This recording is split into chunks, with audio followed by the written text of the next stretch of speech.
لذ بالجلال الواحد الديان تلقى المسرة والقطوف دواني.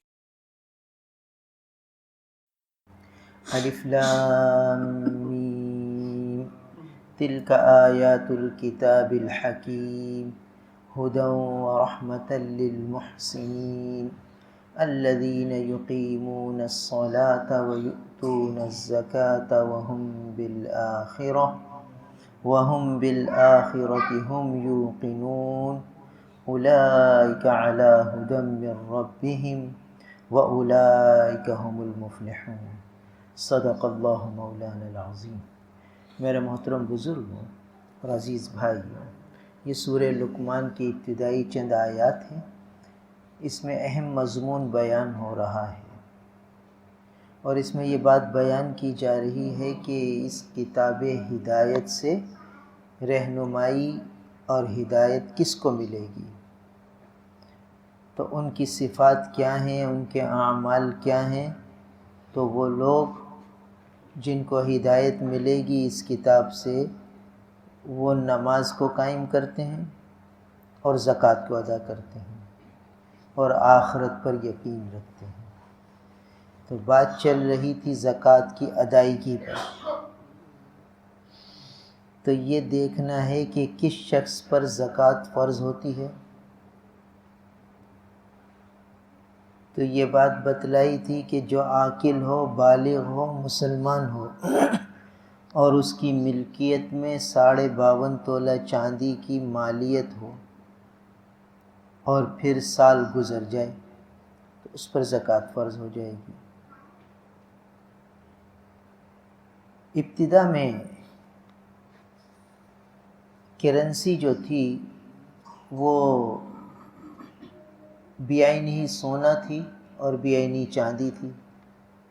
چاندی کے سکے ہوتے تھے جنہیں درہم کہتے تھے، اور سونے کے سکے تھے جنہیں دینار کہتے تھے.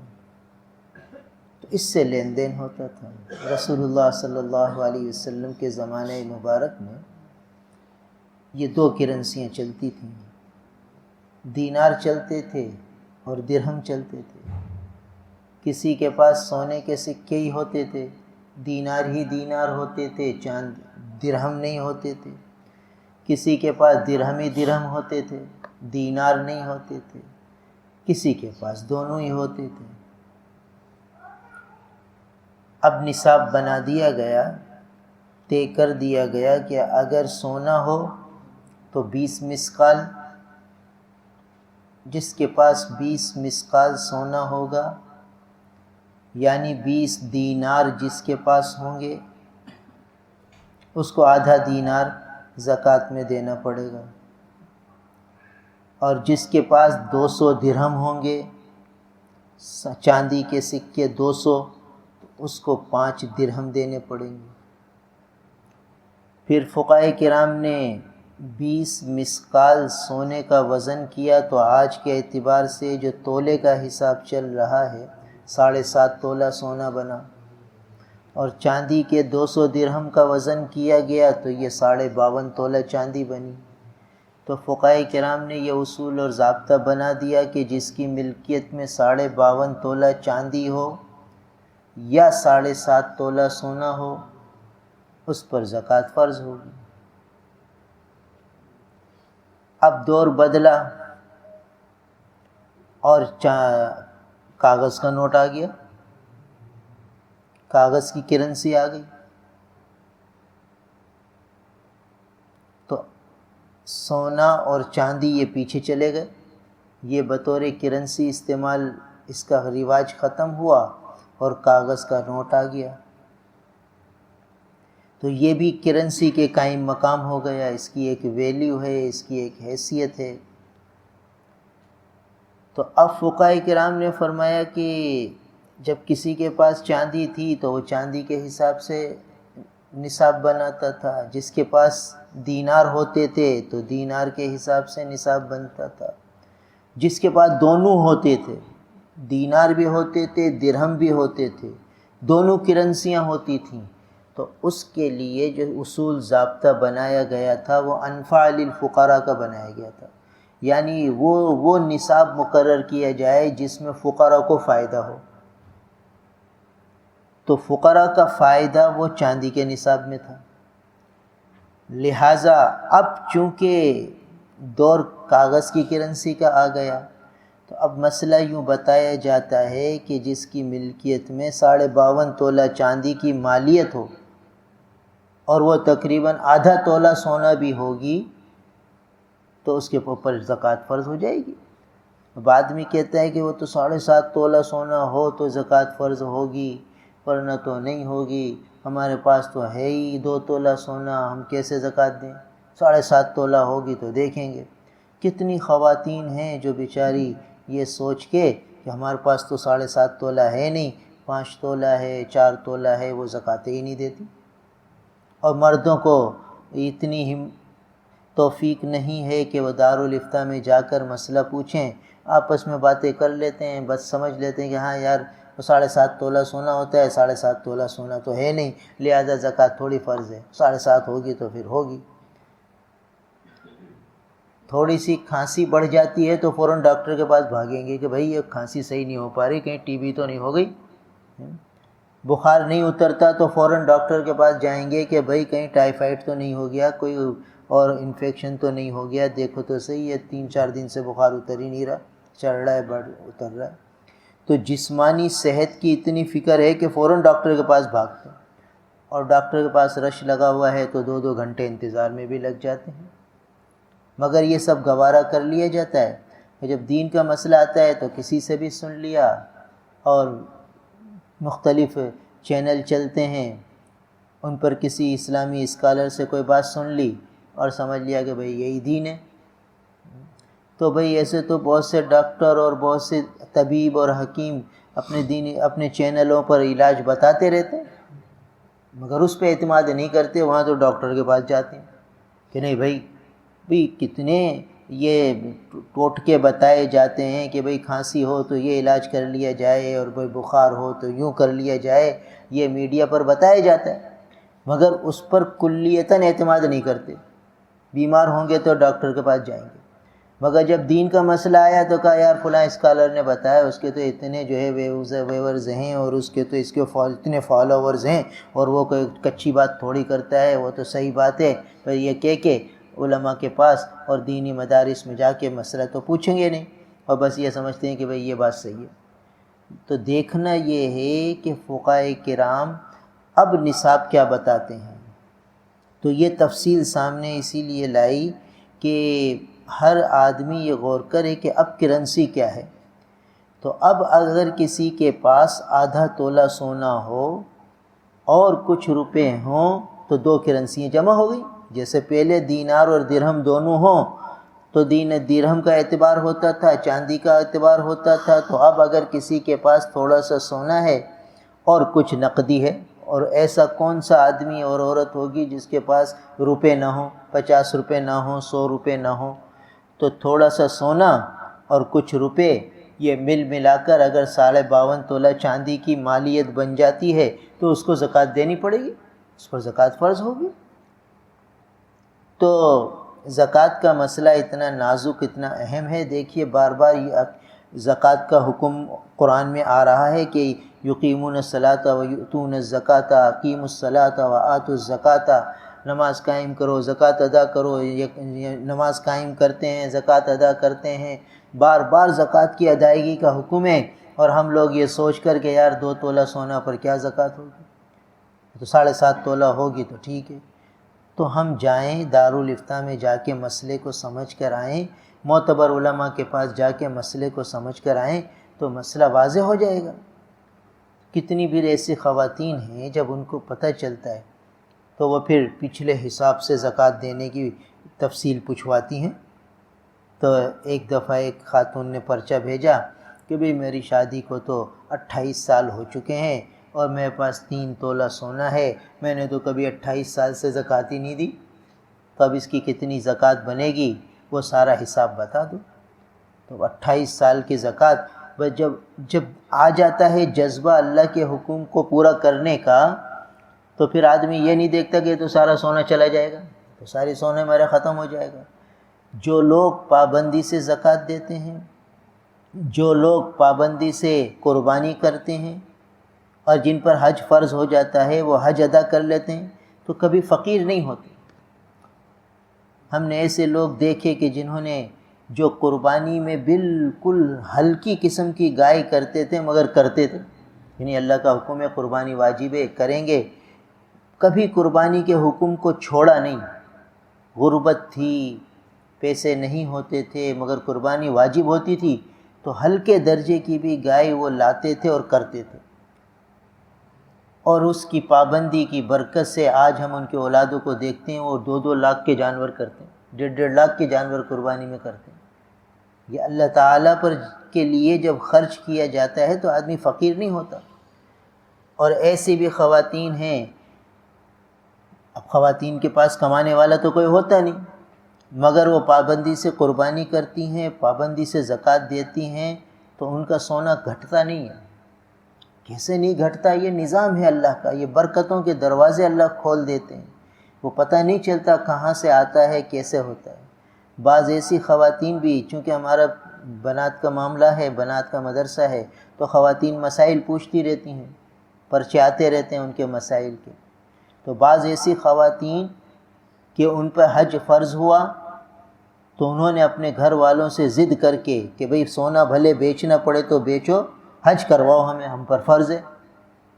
تو انہوں نے زبردستی حج کیا، سونا بیچا، اب کئی سال ہو گئے سونا اسی حال میں ہے جیسا شادی کے موقع پر تھا، گھٹا نہیں ہے۔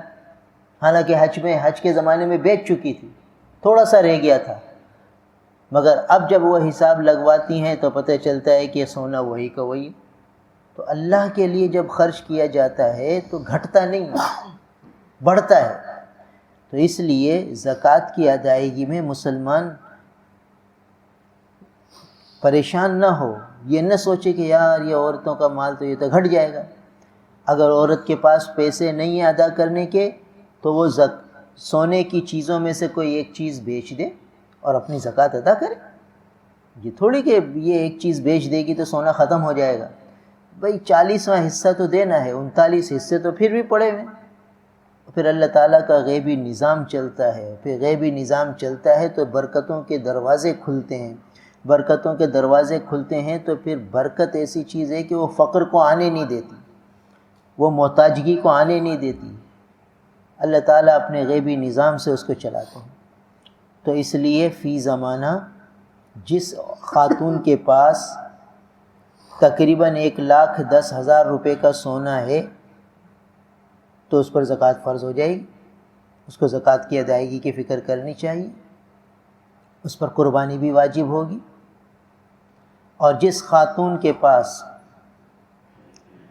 تقریباً 6 یا 7 تولہ سونا ہو اور اس کا محرم حج کو جا رہا ہو تو اس پر حج فرض ہو جائے گا، یہ سونا بیچ کے وہ حج ادا کرے، نہیں ادا کرے گی تو پھر گناہ گار ہو، کیونکہ بھئی 7 تولہ تو سونا ہے اس کا، یہ سارا ہی بک جائے گا تو پھر بیٹی کی شادی میں کیا دے گی، اور پھر جو ہے آگے اس کی اتنی ضرورتیں ہیں وہ کیسے پوری ہوں گی۔ تو دیکھو سونا جو ہے نا وہ بنیادی ضروریات میں سے نہیں آتا، یہ تو زیب و زینت کی ایک چیز ہے، خوش نمائی کے لیے ہوتا ہے۔ کتنی ایسی خواتین ہیں جن کے پاس 1 گرام سونا نہیں ہے، زندگی گزر گئی، بغیر سونے کے بھی زندگی گزر گئی۔ تو اگر کسی خاتون کے پاس 6-7 تولہ سونا ہے اور اس کے محرم حج کو جا رہے ہیں، محرم میں کون ہیں؟ شوہر جا رہے ہیں یا والد صاحب جا رہے ہیں، چچا جا رہے ہیں، ماموں جا رہے ہیں، بھانجا جا رہا ہے، بھتیجا جا رہا ہے، یہ سب محرم رشتے کہلاتے ہیں۔ تو اگر ان میں سے کوئی ایک بھی جا رہا ہے اور اس خاتون کے پاس اتنا سونا ہے 6-7 تولہ تو اس پہ حج فرض ہے، جلد سے جلد ادائیگی کی فکر کرے، اور اگر نہیں جاتی تو وصیت لکھوا دے کہ اگر میں نہ جا سکوں حج پہ تو اور میرا انتقال ہو جائے تو میرا جو سونا رکھا ہوا ہے اس سے میرے حج ادا کیا جائے، یہ وصیت کروا دے تاکہ آخرت کی پکڑ سے محفوظ ہو جائے۔ اتفاق ہے اگر موت آ گئی حج نہ کیا تو وصیت موجود ہوگی، اب ورثاء کے ذمے لازم ہوگا کہ وہ اس وصیت کو پورا کریں اور اس کے زکوٰۃ اس کے سونے سے حج ادا کروائیں۔ اگر وہ ادا نہیں کروائیں گے اور کھا پی جائیں گے تو اب یہ وارث گناہ گار ہوں گے۔ یہ خاتون اپنا فرض ادا کر چکی کہ اس کے ذمے یا تو ادائیگی تھی یا وصیت تھی، اس نے وصیت لکھ دی۔ ایسے ہی جس شخص پہ حج فرض ہو چکا ہے، کسی وجہ سے کسی مجبوری سے وہ حج نہیں کر پا رہا تو وصیت لکھ کے رکھے کہ بھئی میرے ذمے حج فرض ہے، میری وصیت ہے کہ میں مر جاؤں تو میری طرف سے حج بدل ادا کیا جائے۔ اگر یہ وصیت نہیں لکھی اور مر گیا تو بعض روایت میں آتا ہے کہ قیامت کے دن جب اٹھے گا تو اس کے چہرے پر، اس کی پیشانی پہ کافر لکھا ہوگا کہ کافر ہے، مسلمان اور لکھا ہوا ہوگا کافر، کہ ارے بھئی یہ کیا؟ تو پتہ چلا کہ حج فرض تھا، نہ وصیت کی نہ ادا کیا، حج ایسے ہی چلا گیا۔ تو اس لیے حج کے سیزن چل رہا ہے، فارم بھرے جا رہے ہیں، تو آدمی یہ نہ دیکھے کہ اتنا مہنگا حج ہے کیسے کریں گے، اگر حج فرض ہے تو ادائیگی کی فکر کرے۔ تو یؤتون الزکوٰۃ کے مفہوم میں جتنے مالی احکام ایک مسلمان کی طرف متوجہ ہیں وہ سارے مالی احکام اس حکم کے اندر آ جاتے ہیں۔ یؤتون الزکوٰۃ کے مفہوم میں جتنے مالی احکام بندے کے ذمے لازم ہیں وہ سب لاگو ہو جاتے ہیں۔ تو مالی احکام جو بندے کی طرف متوجہ ہیں، ایک تو زکوٰۃ ہے، ایک صدقۃ الفطر ہے، ایک قربانی ہے اور ایک حج ہے۔ یہ چار بڑے بڑے مالی احکام ہیں جو بندے کی طرف متوجہ ہوتے ہیں۔ تو زکوٰۃ اس شخص پر فرض ہو گئی کہ جس کے پاس آج کل کے زمانے میں تقریباً 1,10,000 روپے ہوں۔ پھر سال گزرنا بھی شرط ہے، سال گزرنا بھی شرط ہے۔ اب ایک خاتون کی شادی ہوتی ہے شوال کے مہینے میں، تو اب پہلی دفعہ یہ مالک بنی زیور کی اور یہ صاحب نصاب بنی شوال میں، فرض کیجئے۔ تو اب ہر سال جو زکوٰۃ ادا کرے گی یہ شوال میں ادا کرے گی۔ اس کا شوہر ہے، وہ صاحب نصاب بنا تھا ربیع الاول میں، تو وہ ہر سال ربیع الاول میں زکوٰۃ ادا کرے گا۔ اب ایک گھر ہے، اس میں مختلف افراد ہیں، تو ہر فرد کا زکوٰۃ کا نصاب اور مہینہ جدا ہوگا کہ بھئی کوئی ربیع الاول میں صاحب نصاب بنے گا، کوئی سفر میں بنے گا، کوئی جمادی ثانی میں بنے گا، کوئی رجب میں بنے گا، کوئی رمضان میں بنے گا۔ تو ہر ایک اپنا کلوزنگ منتھ بنائے، اس میں وہ اس مہینے میں اپنے سالانہ حساب کتاب کرے اور پھر اپنی زکوٰۃ کی ادائیگی کی ترتیب بنائے۔ سال بھر زکوٰۃ دیتا رہے اور اپنے پاس نوٹ کرتا رہے کہ میں نے اتنی زکوٰۃ دے دی، پھر جب حساب کتاب کے مہینے میں حساب کتاب کرے تو دیکھ لے کہ بھئی اس کے ذمے 2,000 زکوٰۃ بنتی تھی، یہ 1,500 دے چکا ہے تو 500 اور دے دے۔ بھئی اس کے ذمے 2,500 زکوٰۃ بنتی تھی، یہ 5,000 دے چکا ہے تو 2,500 اگلے سال کی شمار کر لی جائے گی۔ شریعت نے یہ رعایتیں دی ہیں کہ ٹھیک ہے، اگر زائد ادا ہو چکی ہے تو اگلے سال میں کاؤنٹ ہو جائے گی، شمار ہو جائے گی، اور کم دی ہے تو جو باقی ہے وہ دے دے۔ تو سال بھر یہ آدمی دیتا رہے زکوٰۃ اور لکھتا رہے اور حساب اپنے متعین مہینے میں کرے۔ اب ہمارے یہاں ماحول یہ بن گیا ہے کہ یوں سمجھا جاتا ہے کہ رمضان اور زکوٰۃ ساتھ ساتھ ہیں، کہ رمضان کا مہینہ ہے تو زکوٰۃ دینی ہے اور ہر ایک زکوٰۃ دیتا ہے، اور یوں سمجھتا ہے کہ رمضان میں ہی زکوٰۃ دینی چاہیے، باقی سال بھر میں تو زکوٰۃ ہوگی ہی نہیں۔ اور سال بھر کے بیچ میں کوئی ضرورت مند آ بھی جاتا ہے تو کہتے ہیں ارے بھائی ہم تو دے چکے، اب ہمارے پاس تو ہے ہی نہیں، ہم تو زکوٰۃ رمضان میں دیتے ہیں، رمضان میں ہم دے چکے، اب ہمارے پاس تو ہے ہی نہیں، کہاں سے دیں؟ اب وہ ضرورت مند ہے اور مستحق ہے اور حقدار ہے اور اس کے قریبی رشتہ دار ہے، مگر یہ معذرت کر کے جان چھڑا لیتے ہیں کہ بھئی ہم تو زکوٰۃ رمضان میں دیتے ہیں، اور ذہنوں میں یہ بیٹھا ہوا ہے کہ رمضان ہی میں ادا ہوتی ہے، اس کے علاوہ تو ادا ہی نہیں ہوتی۔ حالانکہ حکم یہ ہے کہ جب ضرورت مند آئے اسے دے دو، سال کے بیچ میں جب بھی آتا رہے اور اپنے پاس لکھ لو، اور زکوٰۃ ادا ہوتی رہے سال بھر میں۔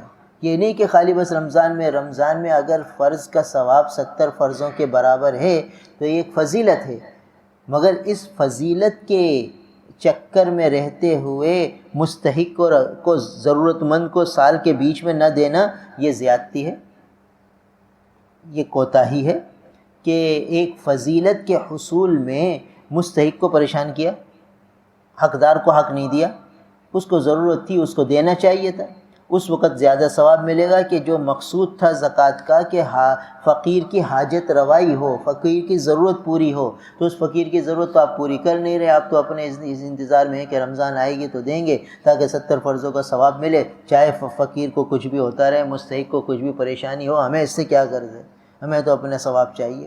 ایسا نہیں ہے۔ مقصود زکوٰۃ کا کیا ہے کہ غریب کی حاجت روائی ہو۔ تو سال کے دوران جب بھی غریب آ جائے تو اسے زکوٰۃ دی جائے، اس کا مسئلہ حل کیا جائے۔ اور اب جو ہم نے یہ رواج بنا لیا ہے کہ بس زکوٰۃ رمضان ہی میں دینی ہے، تو فقراء اور غرباء نے بھی اپنا ایک ٹارگٹ بنا لیا ہے۔ وہ سارے زکوٰۃیں جمع کرتے رہتے ہیں رمضان میں، اور اتنی زکوٰۃ جمع کر لیتے ہیں کہ خود صاحب نصاب ہو جاتے ہیں، خود صاحب نصاب ہو جاتے ہیں، خود زکوٰۃ دینے والے بن جاتے ہیں۔ اب ان کو زکوٰۃ لینا جائز نہیں، ان کو دینا جائز نہیں۔ مگر ہمارے یہاں تو چونکہ معاملہ ہی اپنی طور طریق پر ہوتا ہے، شریعت کے اعتبار سے تو ہوتا نہیں، وہ ہر سال وہ پابندی سے آتے ہیں کہ بھئی آپ ہمیں دیتے ہیں، اچھا بھئی یہ لے لو بھئی، گویا ہم نے ان کو مستقل بھکاری بنا دیا۔ تو اسلام بھکاری بنانا تھوڑی سکھاتا ہے۔ اب وہ جدی پشتی معاملہ چل رہا ہے کہ بھئی پہلے دادا آتے تھے، پھر ابا آتے تھے، اب بیٹا آ رہا ہے کہ بھئی آپ لوگ ہمارے کو دیتے تھے، بھئی ہمیں دو۔ آپ نے دیکھا ہوگا برسوں سے ہر سال پابندی سے وہ لوگ آتے ہیں، یعنی ان کی زندگی بدلی نہیں، کب سے مانگتے چلے آ رہے ہیں اور ابھی تک مانگتے چلے آ رہے ہیں، کیونکہ انہوں نے تو ایک ٹارگٹ بنا لیا ہے کہ رمضان میں ہمیں اتنے پیسے جمع کرنے اور پھر سال بھر اس کو چلانا ہے۔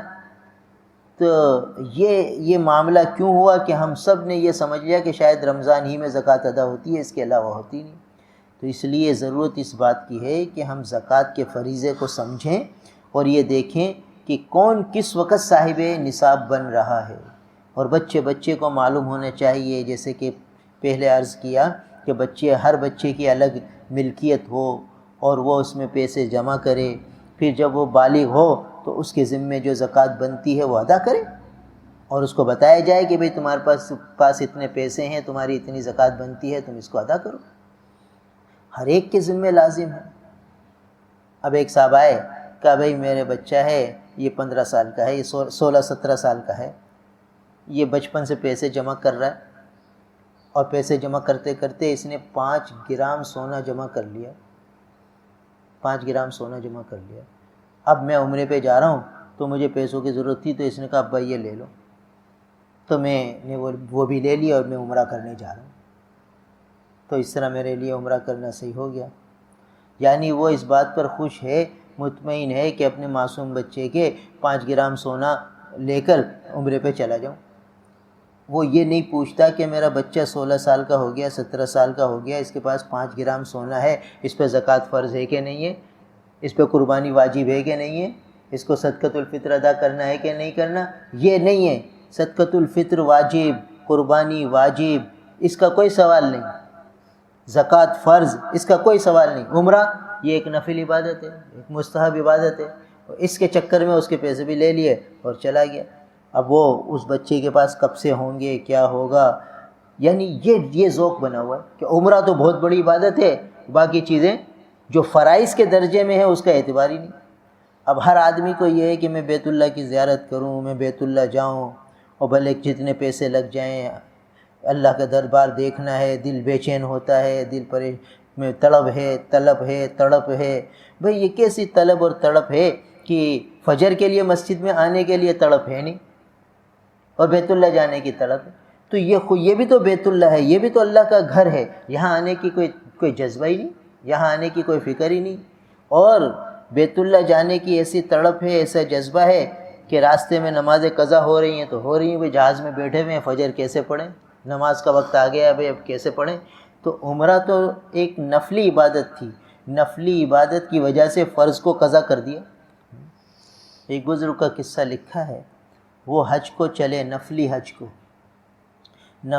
کو چلے، تو اس زمانے میں پیدل سفر ہوتا تھا، تو کسی وجہ سے ان کی ایک نماز رہ گئی، سفر تھا، تو انہوں نے کہا بھئی مجھے تو واپس جانا ہے گھر، نفلی حج کی وجہ سے میری نماز قضا ہو جائے تو یہ حج کس کام کا۔ وہ واپس چلے گئے کہ مجھے ایسا حج ہی نہیں کرنا جس میں میری نماز قضا ہو جائے، واپس چلے گئے۔ اور آج یہ کہ عمرہ کر رہے ہیں اور 2-3 نمازیں سفر میں قضا ہو رہی ہیں بھئی اللہ کے گھر جا رہے ہیں. تو یہ کیسا جذبہ ہے؟ معلوم ہوا یہ سب خواہشات نفسانی ہیں. خواہش ہے، بس دین کے رنگ کی خواہش ہے.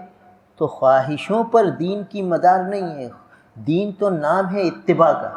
اللہ اور اللہ کے رسول کی پیروی کرنا، ان کے احکامات کو پورا کرنا، اس کا نام ہے دین. اپنی خواہش کو پورا کرنے کا نام دین تھوڑی ہے کہ بس میری خواہش ہے، میرا جذبہ ہے کہ میں عمرہ کروں اور بس چلا جاؤں، رمضان میں عمرہ کروں، چاہے مجھے پیسے قرض لینے پڑیں اور پھر ادائیگی کی کوئی صورت ہو نہ ہو، پر مجھے تو عمرہ کرنا ہے.